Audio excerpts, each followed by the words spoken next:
Komið þið sæl og velkomin í viðskipti á Hringbraut. Flygið, súkkulaði er ekki bara súkkulaði, Nói Sirius, ráðstefnan hvað virkar og síðast en ekki síst tækifæri ungs fólks.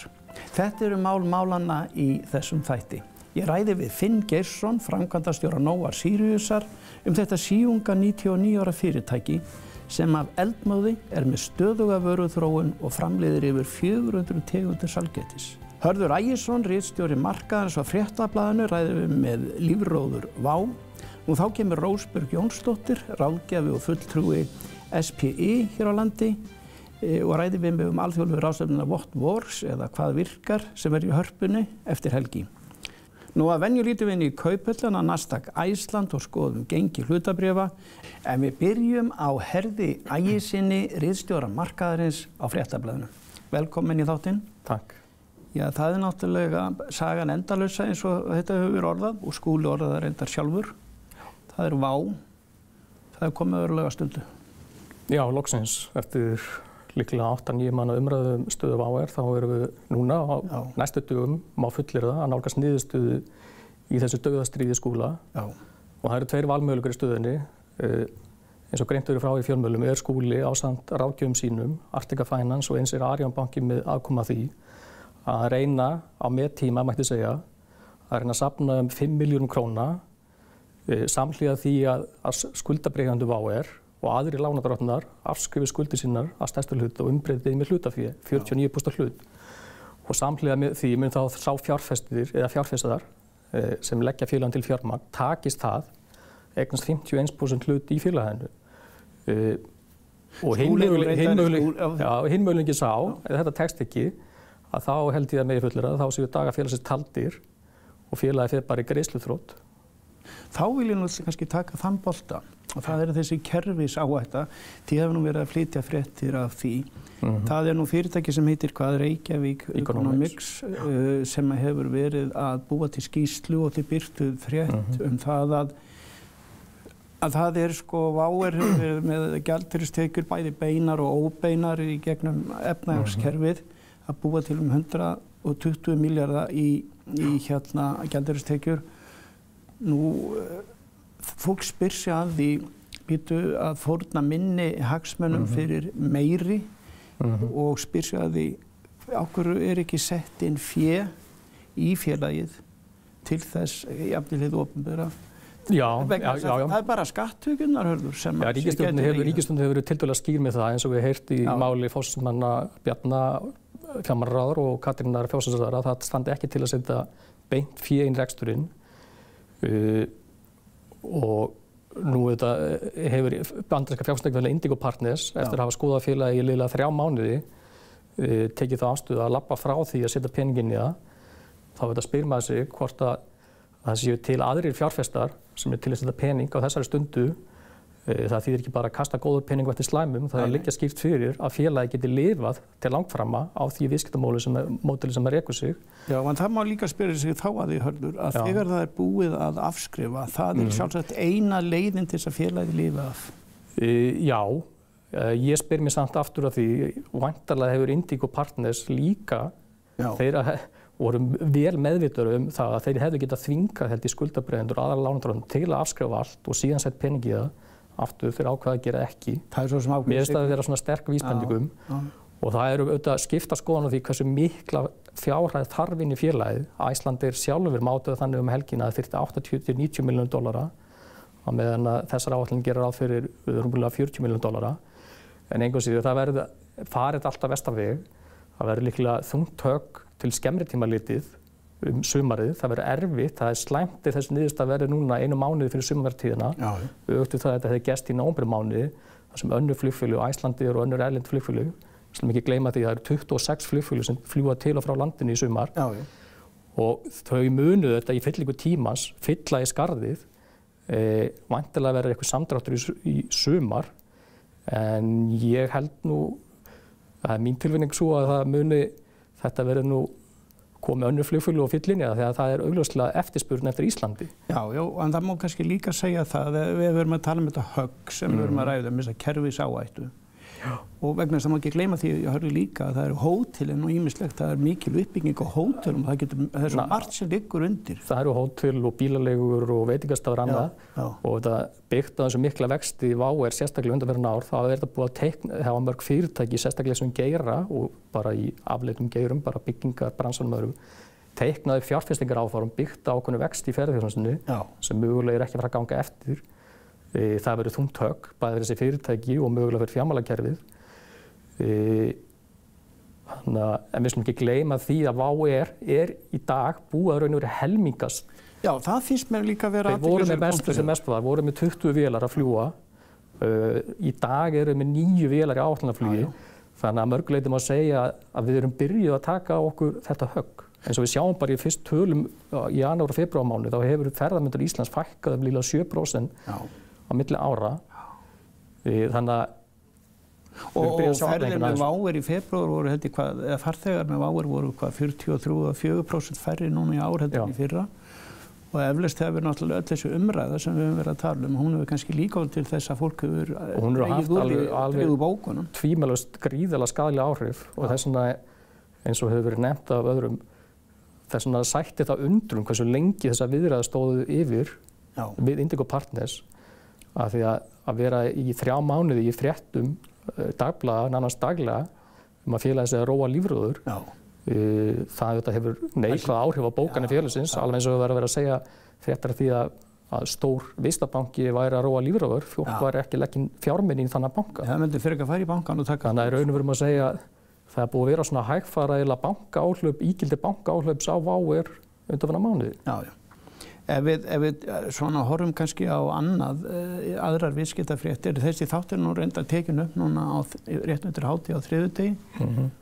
Við sáum það þegar við vorum að ganga inn áðan, við tækjum allavega áhættuna, kannski eins og Skúli. En förum við aðeins yfir í annað, núna er Marel, þetta mikla fyrirtæki. Það gengið þar enn að rísa við sínum hér graf eða línuritt. Það er magnað hvað þessi uppgangur og hækkun gengis hjá Marel, hvað hann hefur verið. Já, hlutabréf verið hækkað held ég liðlega 50% frá áramótum. Það sem er svona stærsta breytingin sem er að verða er að við sjáum gríðarlega ásókn erlendra fjárfestingarsjóða í Marel á undanförnum mánuðum. Mér minnir í febrúar 2018 voru erlendir hluthafar í eigendahópi Marel aðeins 4%. Í dag er það komið upp í 16%. Þannig að það hefur fjórfaldast á bara rúmlega 1 ári. Og þetta helst út í hendur við boðaða tvíhliða skráningu Marels í Kauphöllinni í Amsterdam.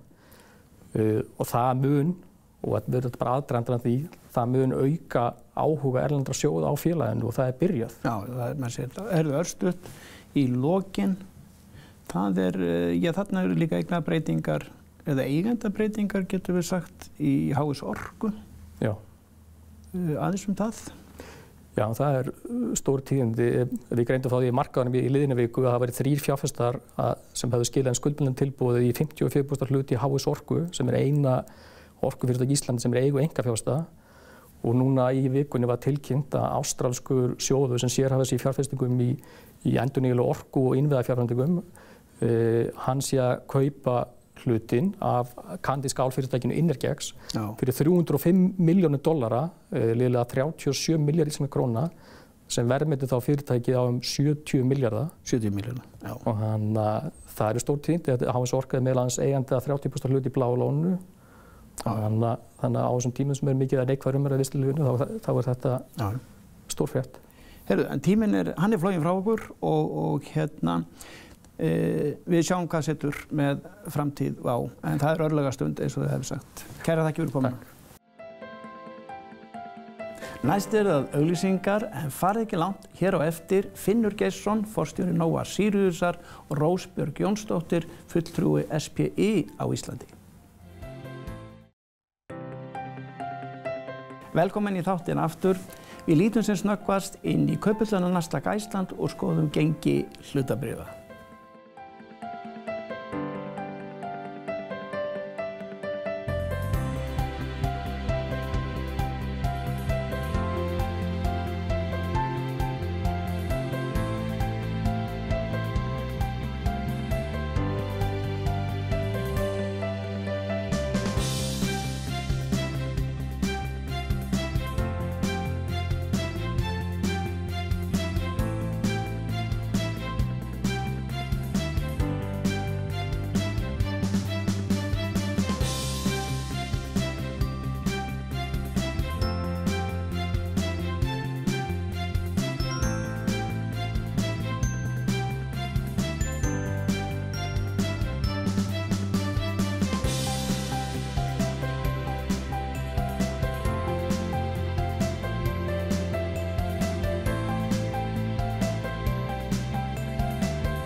Næsti gestur minn Finnur Geirsson, forstjóri Nova Siriusar. Velkomin í þáttinn. Takk fyrir. Já, þú ert búinn að vera í brúnni í 29 ár. Já. Og það hvað var að segja, táknar stöðugleika. Já, ég vil bara byrja strax á þessari klassísku spurningu. Hvað eiginlega einkennir kosti góðs stjórnvalda? Ég svo sem ekki beinlínis svar við því. Ég sjálfur náttúrulega búinn að vera þetta lengi og það fyrst og fremst vegna þess að ég nýt þess afskaplega mikið að vera í þessu starfi. Og það verður svo aðra dæmum hvernig til hefur tekist. Já, það þetta að njóta þess að vera í starfinu, ég held og hafa gaman að ég vera í vinnunni. Það held ég að séu þetta lykillinn, sko, að menn, það drífur menn áfram. Já, ég held að það sé ekki spurning og ekki síst að náttúrulega framleiða þessa vöru sem að fólki líkar yfirleitt mjög vel. Og að vinna með góðu fólki, það held ég sé líka mjög mikilvægt. Já, og það mjög mikilvægt þessi samskiptaferðin. Það einmitt, hún nefnir vörurnar. Sko, Nói Sirius, 99 ára gamalt fyrirtæki, rætur til hvað, 1920? 1920 þá var brjóstsjúkuskerðin Nói stofnuð og síðan var súkkulaðiverksmiðjan Sirius keypt frá Danmörku 1933 og þá var þá leið var byggt sérstakt hús, verksmiðjuhús fyrir þessa starfsemi og þá reyndar var líka hreinlætisvöru framleiðsla. Var þetta fræga hús við Barónsstíginn? Já, það það akkurat. Heyrðu, en hver galdurinn við það að vera með 400 vörumerki eins og þið eru með og vera alveg stuð, þið eru þekkt fyrir það að vera alltaf að koma með einhverja vöruþróun og nýjungar. Hver galdurinn bak við þetta? Við leggjum það rétt á það, við leggjum mikið upp úr vöruþróun og viljum vera lifandi og bjóða upp á það nýjasta og besta náttúrulega. Galdurinn bak við það vil ég meina að ég har hreinlega mjög áhugasamt metnaðarfullt fólk sem á bak við þetta. Markaðsdeildin hjá þér svona, markaðsdeild og framleiðsludeild, þurfa þeir að vinna saman? Það held ég líka skiptir höfuðmáli í þessu sambandi að við erum með vöruþróunarteymi, það sem eru fulltrúar úr framleiðslu og sölu og markaðsmálum og þessi hópur vinnur afskaplega vel saman. Já, það kannski lykillinn að þessu? Það held ég, áreiðanlega. Já. Eru þið með einhverja rýnihópa svona sem að segja, okkur vel á þetta, ekki á þetta? Jú, mikil ósköp. Við erum með fólk til að aðstoða okkur við að hitta og rétta bragðið. Ef svo má segja. Og umbúðir, þetta náttúrulega, umbúðir skipta nefnilega, finnur miklu meira máli heldur en margur gerir sig greið fyrir. Já, það gera það, alveg hiklaust. Og bara partur af þessari vöruþróun. Já, það bara, þú opnar eitthvað bréf inn í því súkkulaði og þú gerir ráð fyrir því að það sé með þessu bragði súkkulaði. Og þið eru með sigurformúlu í þessari súkkulaði gerð, finnst manni, vegna þess að súkkulaði jú ekki sama og súkkulaði. Nei, það við höfum Hvaðan kemur sú formúla? Við náttúrulega höfum verið í þessu frá 1933. Býsna langur tími og byggjum svona stofnið til á þeim uppskriftum sem voru til staðar á þeim tíma en auðvitað hefur þetta þróast með árunum. Þekktasta vörumerkið, hvað það? Sirius súkkulaði? Við notum Sirius vörumerkið yfir allt okkar súkkulaði, meira og minna. Að vísu erum við með náttúrulega Nóa konfett og Nóa páskaegg sem súkkulaði. Nóa merkið það yfir súkkulaði. En þessar súkkulaðiplötur sem fólk þekkir og það bæði dökkt og ljóst súkkulaði. að það hérna, við notum Sirius-merkið yfir það. Tekur ákveðin tími það ekki að semja alltaf þessa málsæti sem þú ert með? Jú, ég er búinn að vera ansi lengi að... Já, búinn að vera ansi lengi að tína þá til. Það eiginlega finnst mér oft á tíðum með notna ekki síst út af málsætunum. Já, alveg klárlega. Við notumst við þessa gömlu góðu. Já. Og erum með töluvert mikið úrvala af þeim og erum svolítið svona endurnýja líka. En og höfum passað okkur á því að vera ekkert að breyta út frá því. Þarf að vera ákveðin íhaldssemi í þessu líka. Já, það okkur finnst það. Heyrðu, þegar við ræddum saman fyrir þennan þátt þá kom fram að það er þessi barátta ykkar fyrir út af þessu mjólkurdufti. Þið að Samtök iðnaðarins hafa nú líka verið að skoða þetta með ykkur. Þið eruð að... Segðu mér aðeins frá þessu. Já, það er má segja það er náttúrulega gríðarlega hörð samkeppni í þessu. Og það er ekki síst að gagnvart erlendum stórfyrirtækjum sem eru kannski 1000 sinnum stærri heldur en við sem erum þessu íslensku fyrirtæki. Þannig háttar núna að við hins vegar erum í raun og veru þvinguð til þess að kaupa mjólkurduft sem er mikilvægt hráefni í súkkulaðiframleiðsluna til að kaupa það á það bil helmingi hærra verði heldur en okkar erlendu keppinautar gera. Og það er svolítið svona sérkennilegt að mjólkurvinnslan á Íslandi hún er að framleiða mjólkurduft og stór hluti þeirra framleiðslu fer til útflutnings. Og okkar erlendu keppinautar geta keypt það sama mjólkurduftið á helmingilegra verði það bil. Já, heyrðu. Þannig að þetta skýtur skökku við. Og svo náttúrulega líka búið það ekki að fella vörugjaldið það ekki af innfluttu súkkulaði sem var ekki á Það var til mótvægis þessu var til skamms tíma eða þar til fyrir ári þá var sérstakur tollur á innflutt mjólkursúkkulaði til þess að vega upp á móti þessu. Nú búið að fella Já, þannig að þetta tvöfalt áhrif faktist. Bæði læra og þið eru ekki eins og verndaðir eins og Já. Heyrðu, 29 ár í brúnni, það er langur tími. 1990 þá tekur þú til starfa. Hvaða árangur ertu ánægðastu með á þessum 30 árum, 29 árum? Ég er bara mjög ánægður með það hvernig þetta hefur þróast allt saman. Hefur fyrirtækið vaxið eins og sást fyrir? Þú tókst við þessu?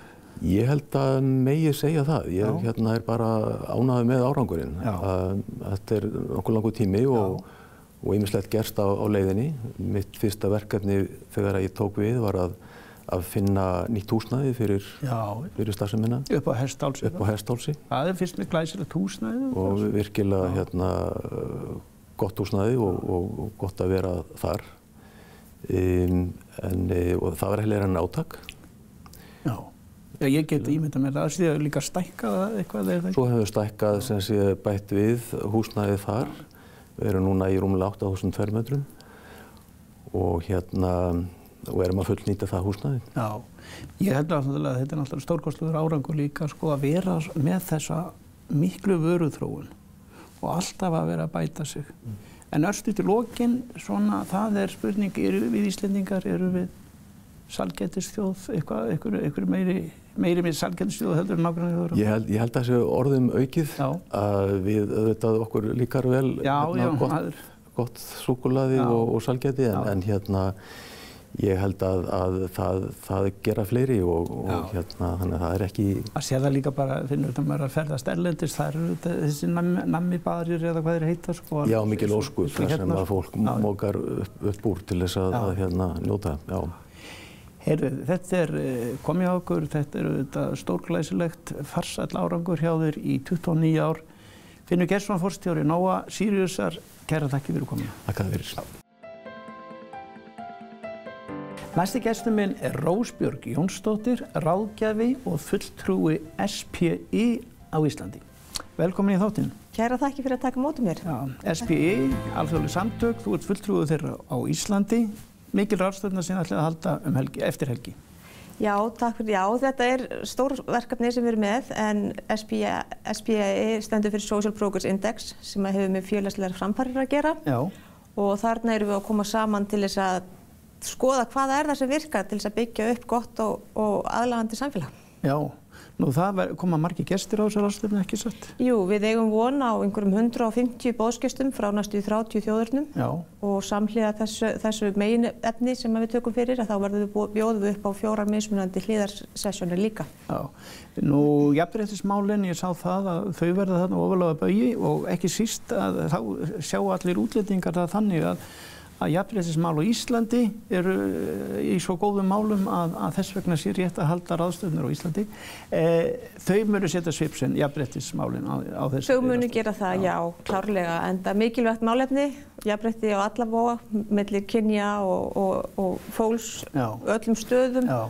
Og við verðum að skoðum þætti heilsufar, við skoðum þætti aðgengi að menntun, umhverfismál og þátttöku í samfélagum og svo framvegis og svo framvegis. Þetta er stundum það, þessi ráðstefna hefur verið haldin hér í nokkur ár. Þú hitti Michael Porter og þá fór boltinn að rulla. Já, ég var nú svo heppinn að kynnast þeim göfuga prófessor í Harvard og fór að spurja hann út í mitt í þennan mælikvarða. CPI-mælikvarðan. CPI-mælikvarðan, já. Og þá kastaði hann bara boltanum að þú þarfst að búa til svona viðburð og ég í rauninni bjóð til þennan viðburð með SPI á alþjóðavettvangi og mælti fyrir því að þetta á Íslandi. Já, það er stórglæsilegt. Eitt af því sem að kemur, þið ætla að ræðum og er ofarlega í þessari umræðum félagslegar framfarir, það er tækifæri ungs fólks. Og það er líka þessi hugsun að tækifæri ungs fólks í dag og bera þau saman við tækifæri sem fólk hafði fyrir kannski 30-40 árum. Förum aðeins yfir það. Já, það er nefnilega svolítið athyglisvert og eins og við höfum orðið var við bara í daglegu lífi okkar út allan heim að ungt fólk er að hvetja til betri aðstæðna. Já. Og það er þessi leið sem við getum farið að skoða kafa ofan í þessa hluti. Og þetta er bara mjög mismunandi, en þó við íslenskt ungmenni hafa það betra heldur en margur annar ungi einstaklingurinn út í hinu stóra heimi að þá þurfum við samt að vera vakandi og skoða virkilega hvar við stöndum og við hlúum vel að þeim. Og þar er kannski einn stærsta váin loftslagsmálin og það eru þau sem þau láta sig varða. Það er ekki nokkuð vafa því að loftslagsmálin og mengun og annað slíkt hafa mikil áhrif og svona á framtíðarsýn ungs fólks í dag. En það er nú fleira. Það er eins og til dæmis með menntununa, aðgengi að menntun. Maður sér það líka að fólk til dæmis erlendis, það mentar sig en það fær ekki jafnvel vinnu við sitt hæfi. Fyrir 30 árum var þetta ekki stóra vandamálið beint, sko. Húsnæði meira að segja? Það eru þetta er nefnilega mjög skemmtilegi þættir sem þú vorst að nefna þarna vegna þess að aðgengi að menntun er að breytast, kröfur atvinnulífsins er að breytast og það svona skiptir svo miklu máli að við getum skapað þessum einstaklingum þau tækifæri sem þau kjósa og það er kannski ekki, og ég segi tækifæri, einn þriðja vítin í þessum viðmiðum eru með tækifæri einstaklingsins. Fá þessir ungu einstaklingar tækifæri til að lifa því lífi sem þau kjósa. Geta þeir verið virkir þátttakendur í samfélaginu sem þeir búa í, hvaðan sem þeir koma og svo framvegis. Þannig að þetta eru hlutir sem að skipta okkur gríðarlega miklu máli og við sem að erum kannski komin fram við miðju, eða fram við seinni hálfleik, að við þurfum svolítið bara að hugsa okkur vandlega um. Já, ég held líka sko það er loftslagsmálin auðvitað sem að svona auðvitað, þau verður ekki leyst á einni nóttu en ég held líka Rósbjörg, sko, að þessi lífsstílsbreyting sé að verða ákveðin lífsstílsbreyting hjá ungu fólki í dag. Í gamla daga þá var þetta þannig að menn fóru í nám og þeir byrjuðu strax að hugsa það að koma sér upp húsnæði, að safna fyrir einum steypuklumpi eða húsi.